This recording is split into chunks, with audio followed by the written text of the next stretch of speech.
രൂപം കണ്ടാൽ കുമിൾ, പക്ഷേ ലോഹഛായയിൽ അപൂർവ ഘടന. ആൻറ്റി ഗ്രാവിറ്റിയിൽ പരീക്ഷണങ്ങൾ നടത്തുന്ന ഭരതൻ പറഞ്ഞ വാക്കുകളാണിത്.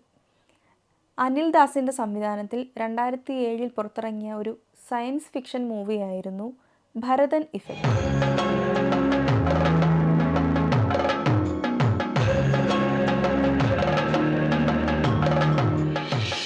ഭരതൻ എന്നൊരു അധ്യാപകൻ, അയാൾ ഫിസിക്സ് അധ്യാപകനാണ്. പക്ഷേ ഭയങ്കര പരീക്ഷണങ്ങളൊക്കെ നടത്തി ഇയാൾ അധ്യാപനത്തിൽ അത്ര കോൺസെൻട്രേറ്റഡ് ഒന്നുമല്ല. അങ്ങനെ ഇയാൾക്ക് ജോലി നഷ്ടമായി. അങ്ങനെ ഇയാളുടെ സുഹൃത്ത് വഴി ഒരു ട്യൂട്ടോറിയൽ കോളേജിൽ അധ്യാപകനായി പോകുന്നു. എന്നാൽ അവിടെ ഫിസിക്സിൻ്റെ വേക്കൻസി ഒന്നും ഇല്ലാതാവുന്നു. അയാൾ തുടർന്ന് അവിടുത്തെ മലയാളം അധ്യാപകനായി മാറുന്നു. അപ്പോൾ കുട്ടികൾ സംശയം ചോദിക്കുമ്പോൾ ഒന്നും അറിയാത്ത ഒരു അധ്യാപകനായി അവിടെ മാറുന്നു. അവിടുന്ന് അയാൾക്ക് ജോലി നഷ്ടമാകുന്നു. ജോലി നഷ്ടമാകാൻ മറ്റൊരു കാരണമുണ്ട്. ആ കാരണമാണ് ഭരതൻ ഇഫക്റ്റ് എന്ന സിനിമയുടെ വലിയൊരു കാര്യം. ഇങ്ങനെ തൻ്റെ അധ്യാപന ജീവിതമൊക്കെ മുന്നോട്ട് പോവുകയാണ്. അപ്പോൾ ഗീത, അദ്ദേഹത്തിൻ്റെ ഭാര്യ, ഭരതൻ്റെ ഭാര്യ പറയുകയാണ്, എനിക്കും ജോലിക്ക് പോകണം, അതുകൊണ്ട് വീട്ടിലെ ജോലികളൊക്കെ ഒന്ന് ഷെയർ ചെയ്താൽ നന്നായിരിക്കും എന്നൊക്കെ പറഞ്ഞ് അവർ തമ്മിലുള്ള തർക്കവും കാര്യങ്ങളൊക്കെ നടക്കുന്നു. അപ്പോൾ ജോലി ഷെയർ ചെയ്യുന്നതിൻ്റെ ഭാഗമായിട്ട് ഇയാൾ മുറ്റം അടിക്കാനുള്ള കാര്യം ഏറ്റെടുക്കുന്നു. അപ്പോൾ മുറ്റം അടിക്കാനുള്ളൊരു യന്ത്രം ഇയാൾ നേരത്തെ കണ്ടുപിടിച്ചിരുന്നു.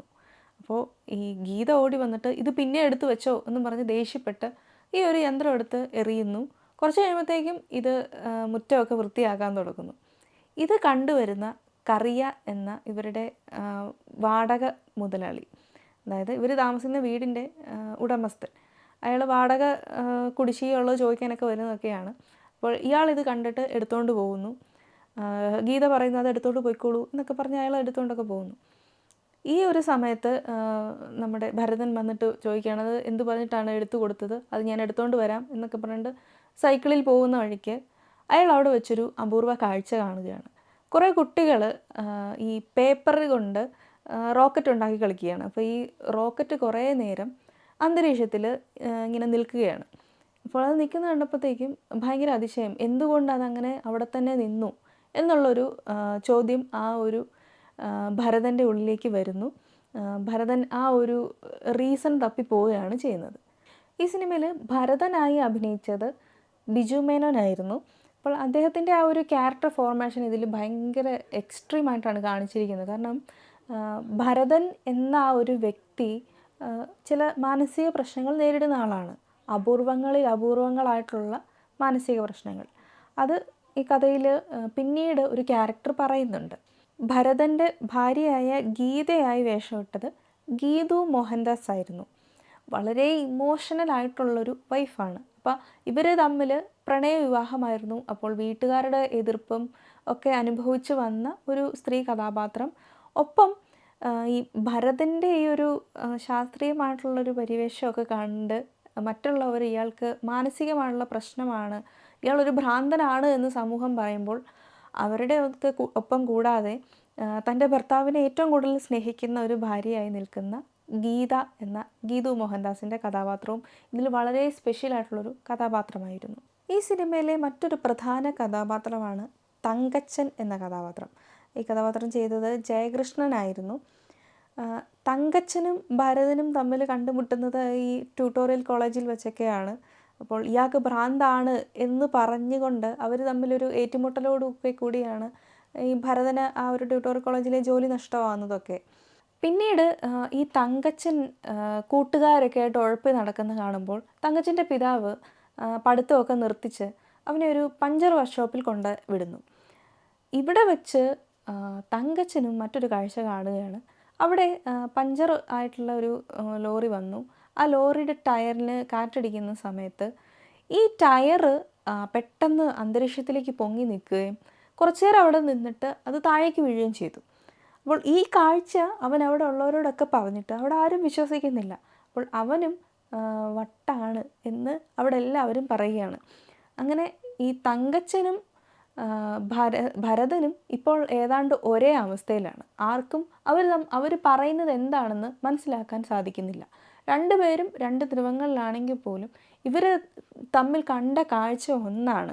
അത് ആർക്കും വിശ്വാസം വരുന്നില്ല.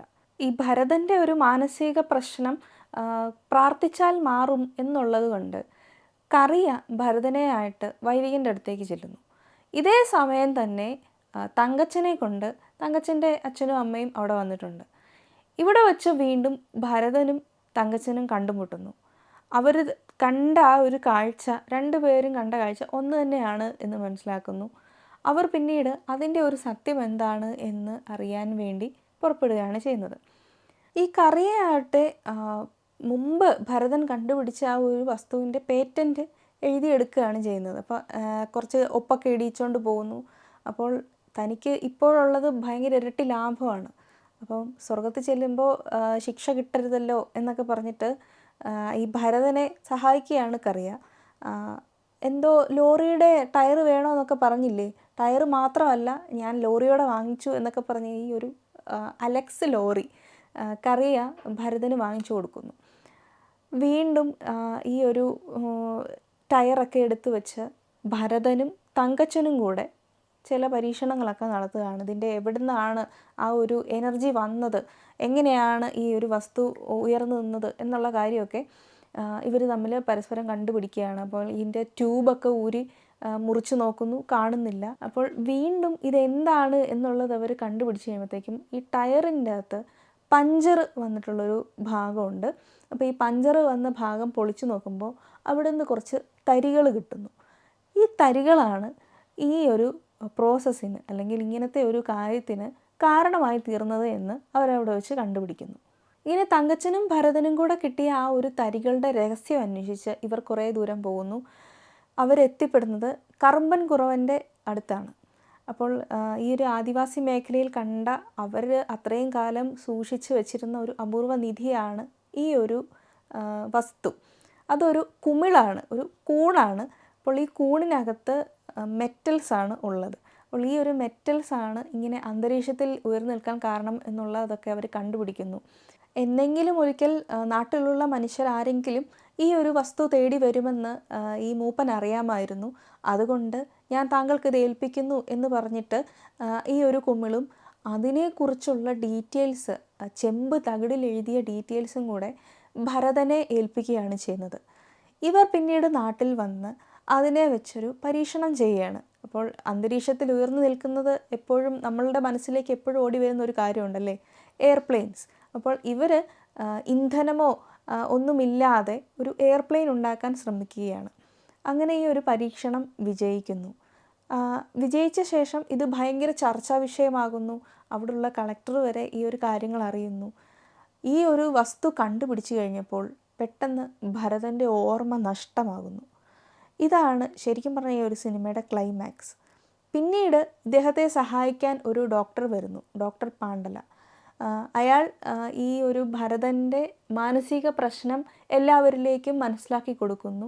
ശേഷം അയാളുടെ ആ ഒരു പരീക്ഷണ വൈഭവം, അയാളുടെ ആ ഒരു കഴിവ് ലോകത്തിന് വേണ്ടതാണ്. അതുകൊണ്ട് തന്നെ മാനസികമായി ഇദ്ദേഹത്തെ സഹായിക്കുകയും പിന്നീട് അയാളുടെ പൂർവ്വസ്ഥിതിയിലുള്ള ആ ഒരു ജീവിതത്തിലേക്ക് ഡോക്ടർ പാണ്ഡല അദ്ദേഹത്തെ എത്തിക്കുകയും ചെയ്യുന്നു. ലാക്യൂണർ അംനേഷ്യ, ഡിസോസിയേറ്റീവ് അംനേഷ്യ തുടങ്ങിയ ഒരു അംനേഷ്യ ബാധിച്ച അയാളാണ് ഈ ഭരതൻ എന്ന വ്യക്തി. ഈ ഒരു അസുഖം നമ്മൾ പ്രേക്ഷകരും പിന്നീട് ഭരതനൊപ്പമുള്ള മറ്റ് ക്യാരക്ടേഴ്സും അറിയുന്നത് ഡോക്ടർ പണ്ടാല വന്നതിന് ശേഷമാണ്. ഈ ഒരു ഡോക്ടറിൻ്റെ വേഷം ചെയ്തത് സുരേഷ് ഗോപിയായിരുന്നു. അദ്ദേഹം ഇതിൽ ഒരു അതിഥി കഥാപാത്രമാണ് ചെയ്തത്. കുറച്ചു നേരം നീണ്ടു നിൽക്കുന്ന ഒരു അതിഥി കഥാപാത്രം. ഈ ഒരു ഡോക്ടറിൻ്റെ സഹായത്തോടു കൂടിയാണ് പിന്നീട് ശാസ്ത്രലോകം ഭരതനെ അംഗീകരിക്കുന്നതും ഭരതൻ്റെ ആ ഒരു കണ്ടുപിടുത്തത്തെ എല്ലാവരും അംഗീകരിക്കുകയും ചെയ്യുന്നു. ഒരാൾ ഒരു സന്ദർഭത്തിൽ ഒരു പ്രത്യേക കാര്യം മാത്രം കോൺസെൻട്രേറ്റ് ചെയ്യുകയും ചുറ്റുമുള്ള എല്ലാവരെയും മറന്നു പോവുകയും ചെയ്യുക എന്ന് പറയുമ്പോൾ അത് ചുറ്റും നിൽക്കുന്നവരെ മാനസികമായിട്ട് ബാധിക്കുന്ന ഒരു കാര്യം കൂടിയാണ്. ആ ഒരു കാര്യം കൂടെ ഈ ഒരു സിനിമയിൽ നമ്മൾ കാണുന്നുണ്ട്. ഭരതൻ്റെ ഈ ഒരു മറവിയാണ് തൻ്റെ കണ്ടുപിടുത്തത്തിന് കാരണം. എന്നാൽ ശാസ്ത്രവും വൈകാരികമായ ചുറ്റുപാടുകളും തമ്മിലുള്ള ഈ ഒരു സന്ദർഭം ഈ സിനിമ നമ്മളെ കാണിച്ചു തന്നുവെങ്കിലും ഈ സിനിമ ഒരു പരാജയ സിനിമയായിരുന്നു. അതിന് കാരണം കാലം തെറ്റിപ്പിറന്നൊരു മുത്തായിരുന്നു ഈ സിനിമ എന്ന് നമുക്ക് പറയാൻ സാധിക്കും. ഒരു കാലഘട്ടത്തിൽ നമ്മുടെയൊക്കെ ഈ ഒരു റോബോട്ടിക് യുഗത്തിൽ ഇറങ്ങേണ്ട ഒരു സിറ്റുവേഷനാണ് ആ സിനിമയ്ക്കുള്ളത്.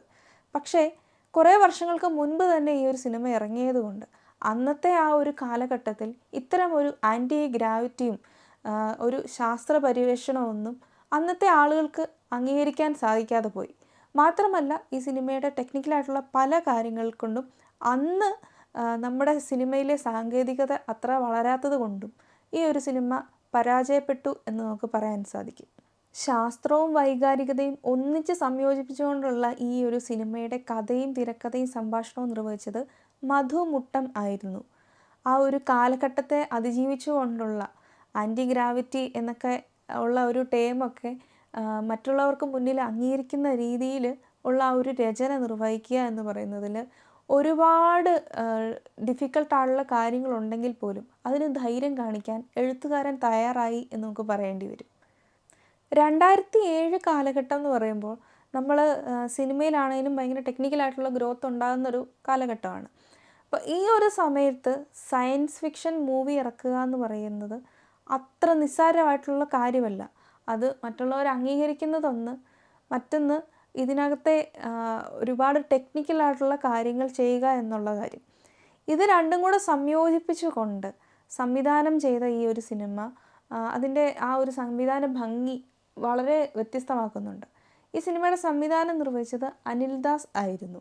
ഈ സിനിമയുടെ ഛായാഗ്രഹണം നിർവഹിച്ചത് രാമചന്ദ്ര ബാബു ആയിരുന്നു. ഇതിൻ്റെ അകത്ത് എഡിറ്റിംഗ് നിർവഹിച്ചത് കെ രാജഗോപാലായിരുന്നു. ഇമോഷണലായിട്ടുള്ള കാര്യങ്ങളും അതുപോലെ സയൻറ്റിഫിക് ആയിട്ടുള്ള കാര്യങ്ങളും കൺവേ ചെയ്യാൻ ഇതിൻ്റെ എഡിറ്റിങ്ങിന് സാധിച്ചു എന്ന് പറയാൻ സാധിക്കും. ഇതിൽ അതുകൂടാതെ ഒരുപാട് വിഷ്വൽ ഇഫക്ട്സും യൂസ് ചെയ്തിട്ടുണ്ടായിരുന്നു. ഇതും നമ്മളെ കൺവേ ചെയ്യാൻ, അല്ലെങ്കിൽ എന്താണ് നെക്സ്റ്റ് സംഭവിക്കാൻ പോകുന്നത് എന്ന് പിടിച്ചിരുത്തുന്ന രീതിയിലുള്ള ഒരു എഡിറ്റിംഗ് ടെക്നിക്സ് ഈ ഒരു സിനിമയ്ക്ക് ഉണ്ടായിരുന്നു. വളരെ ലീനിയർ ആയിട്ടുള്ള ഒരു രീതിയാണ് ഈ സിനിമയ്ക്ക് ഉണ്ടായിരുന്നത്. ഈ ഒരു സയൻസ് ഫിക്ഷൻ മൂവിയിലെ വിഷ്വൽ ഇഫക്ട്സ് ഒക്കെ അന്നത്തെ കാലഘട്ടത്തിൽ വലിയൊരു ടെക്നോളജി തന്നെയായിരുന്നു. പക്ഷേ ഇന്ന് നമുക്ക് കാണുമ്പോൾ അത്ര വലിയ രസമൊന്നും തോന്നത്തില്ലെങ്കിലും ഒരു കാലഘട്ടത്തിൽ മലയാള സിനിമ വളർന്നു വന്നുകൊണ്ടിരുന്ന ആ ഒരു സമയത്ത് ഇങ്ങനെ ഒരു കാര്യം ചെയ്തത് വലിയൊരു മാറ്റമായിരുന്നു എന്ന് നമുക്ക് പറയാൻ സാധിക്കും. അത് കൂടാതെ ഇതിനകത്ത് എന്താണ് ഈ പല സീനുകളിലും, അതായത് ഈ ടയർ പൊങ്ങി നിൽക്കുന്നത്, അതുപോലെ ഇദ്ദേഹം കണ്ടുപിടിച്ച ആ ഒരു യന്ത്രം, ആ ഒരു വിമാനം പറന്നു പോകുന്നത്, അതുകൂടാതെ ഈ സിനിമയുടെ തുടക്കത്തിലൊരു പാട്ടുണ്ട്. ആ പാട്ടിലൊരു ജംഗ്ലിങ് ചെയ്യുന്ന ഒരു കാര്യമൊക്കെ ഉണ്ട്. ആ ഒരു സീനൊക്കെ ഭയങ്കരമായിട്ട് നമ്മളെ ഒന്ന് പിടിച്ചിരുത്തുന്ന രീതിയിലുള്ള ഒരു വിഷ്വൽ ഇഫക്ട്സ് ഈ ഒരു സിനിമയ്ക്കുണ്ട്. മലയാളത്തിലെ എണ്ണം പറഞ്ഞ സയൻസ് ഫിക്ഷൻ മൂവികളിലൊന്നാണ് ഈ ഭരതൻ എഫക്റ്റ് എന്ന സിനിമ. കാലം തെറ്റിപ്പിറന്നതുകൊണ്ട് മാത്രം പരാജയപ്പെട്ട സിനിമയാണ് എന്ന് ഈ സിനിമയെക്കുറിച്ച് നമുക്ക് പറയാൻ സാധിക്കും. ഇന്നാണ് ഈ ഒരു സിനിമ ഇറങ്ങുന്നതെങ്കിൽ അതിൻ്റെ ടെക്നിക്കലായുള്ള പല കാര്യങ്ങൾക്ക് മാറ്റം വരുത്തി ഇന്നിറങ്ങുകയാണെങ്കിൽ പ്രേക്ഷകർ ഇരുകൈ നീട്ടി സ്വീകരിക്കാൻ തയ്യാറാകും. കാരണം ഇത് റോബോട്ടിക് യുഗമാണ്. ഈ ഒരു കാലഘട്ടത്തിൽ ഇറങ്ങേണ്ട സിനിമയായിരുന്നു എന്ന് തന്നെ വീണ്ടും വീണ്ടും ആവർത്തിച്ച് പറയേണ്ടി വരുന്നു. മറ്റൊരു സിനിമയുടെ വിശേഷമായി വീണ്ടും കാണാം. ബൈ.